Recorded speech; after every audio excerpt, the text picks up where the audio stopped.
अस्सलाम वालेकुम everyone and welcome to another very interesting topic on my channel. आज हम बात करेंगे कि जब हम एक छोटे से स्टोन को पानी के अंदर थ्रो करते हैं तो वो पानी के अंदर डूब क्यों जाता है और हमें नज़र ही नहीं आता, जबकि उसके कंपैरिजन में बहुत बड़ी बड़ी सी बोट्स और शिप्स, इवन बर्ड्स भी पानी के ऊपर फ्लोट कर रही होती हैं, यानी कि तैर रही होती हैं। ये कैसे पॉसिबल है? आप देखें तो फिशेज़ कभी पानी के अंदर होती हैं, कभी पानी के ऊपर वाली सरफेस पे तैरना शुरू हो जाती हैं। ये सब स्टडी करने के लिए और समझने के लिए हम 3 कंसेप्ट्स रिव्यू करेंगे। एक तो मैटर का कंसेप्ट जो हम पहले भी पढ़ चुके हैं, फिर डेंसिटी का कंसेप्ट, फिर बायोंट फोर्स या बायोंसी का कंसेप्ट। अब सबसे पहले हम स्टार्ट करते हैं अपने मैटर के कॉन्सेप्ट से कि हमने पढ़ा था कि मैटर क्या है? Anything that has mass and occupies some space. कोई भी ऐसी चीज़ जिसका कुछ स्पेसिफिक मास हो और वो कोई जगह घेर रहा हो। और उसमें हमने 3 कैटेगरीज पढ़ी थी, सॉलिड्स, लिक्विड्स एंड गैसेस, जिसमें हमने देखा था कि सॉलिड्स हार्ड होते हैं और इनके मॉलिक्यूल्स टाइटली पैक्ड होते हैं, जबकि लिक्विड्स के मॉलिक्यूल्स इतने ज़्यादा टाइटली पैक्ड नहीं होते और वो किसी भी कंटेनर की शेप लेते हैं, जबकि सॉलिड्स की अपनी शेप थी। और गैसेस जो हैं उनके मॉलिक्यूल्स में बहुत ज़्यादा स्पेसेस मौजूद होती हैं, वो रैंडमली उसके पार्टिकल्स मौजूद होते हैं। और हमने मूवमेंट की भी बात की थी कि सॉलिड्स जो हैं उनके पार्टिकल्स इजीली मूव नहीं कर सकते, लिक्विड्स के फ्लो कर सकते हैं। और गैसेस जो हैं उनके चूंकि रैंडमली मौजूद होते हैं तो गैसेस के पार्टिकल्स फ़ौरन मूव कर जाते हैं। हम रूम के एक कॉर्नर में भी स्प्रे करें तो वो पूरे रूम में फैल जाती है उसकी स्मेल। अब एक स्पेसिफिक स्पेस पे कोई भी मैटर कितना मौजूद है उसको हम कहते हैं डेंसिटी। सिंपल वर्ड्स में कोई कहे कि डिफाइन डेंसिटी तो हम कहते हैं mass per unit volume. Formula वाले पोर्शन में आपको नज़र भी आ रहा होगा।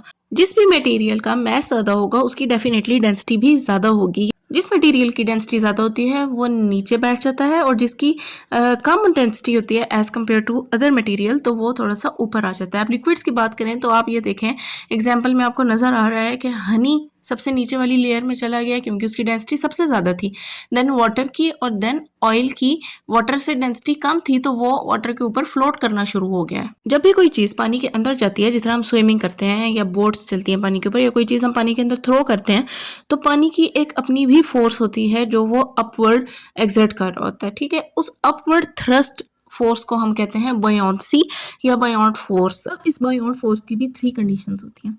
नंबर 1 तो ये कि अगर buoyant force less than weight है उस मटेरियल से जो उसके ऊपर है तो वो फिर सिंक कर जाते हैं, यानी कि वेट अगर भारी है, बायोंट फोर्स उसके मुकाबले में कम है, तो वो मटेरियल सिंक कर जाता है, यानी कि डूब जाता है। दूसरी कंडीशन ये होती है कि अगर buoyant force is equals to weight of the object हो तो वो अपनी पोजीशन पे स्टेबल रहता है। इसी तरह अगर बायोंट फोर्स ज़्यादा हो जाए as compare to weight of the object तो ऑब्वियसली वो इसी तरह एक्ट करेगा जैसे हमने हाथ से किसी चीज़ को ऊपर की तरफ पुश किया होता है तो वो ऊपर मूव करता है, तो ऑब्जेक्ट विल मूव अपवर्ड। यही रीज़न है कि इतनी बड़ी बड़ी शिप्स फ्लोट करती हैं जबकि स्टोन जो है वो सिंक कर जाता है, डूब जाता है, क्योंकि शिप्स को इस तरह से डिज़ाइन किया जाता है कि उनकी डेंसिटी वाटर की निस्बत कम होती है, बायोंसी वाटर की ज़्यादा होती है, तो इस वजह से वो आराम से ऊपर मूव कर सकती हैं।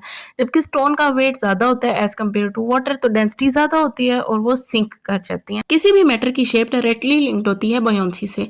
सेम वेट की अगर स्टील बॉल है और उसी वेट की स्टील शिप है तो शिप फ्लोट करती रहेगी जबकि बॉल सिंक कर जाएगी। इसका रीज़न शिप की शेप है जो इस तरह से डिज़ाइन की जाती है कि वो मैक्सिमम वाटर को डिस्प्लेस कर देती है, जिसकी वजह से बायोंसी इंक्रीज हो जाती है और शिप फ्लोट करती रहती है, जबकि बॉल जो है वो सिंक कर जाती है। Same is the case with flamingos and ducks जो कि पानी के ऊपर फ्लोट कर रही होती हैं, पानी पी भी रही होती हैं आराम से।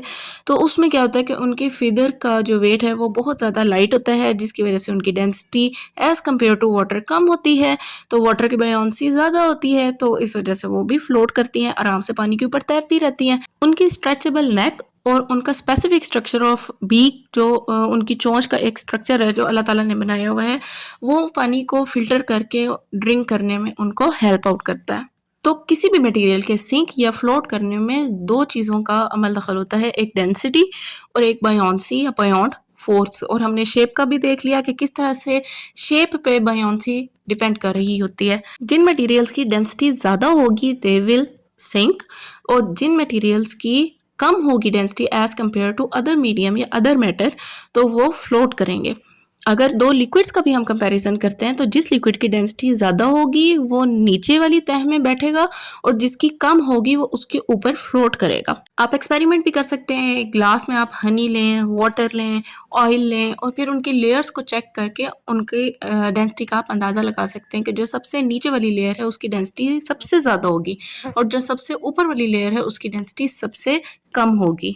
आई होप आपके कॉन्सेप्ट्स क्लियर हो गए होंगे। स्टिल कुछ समझना हो तो कमेंट सेक्शन में ज़रूर बताएं। वीडियो को लाइक करें, शेयर करें, चैनल को सब्सक्राइब करें। अल्लाह हाफिज़।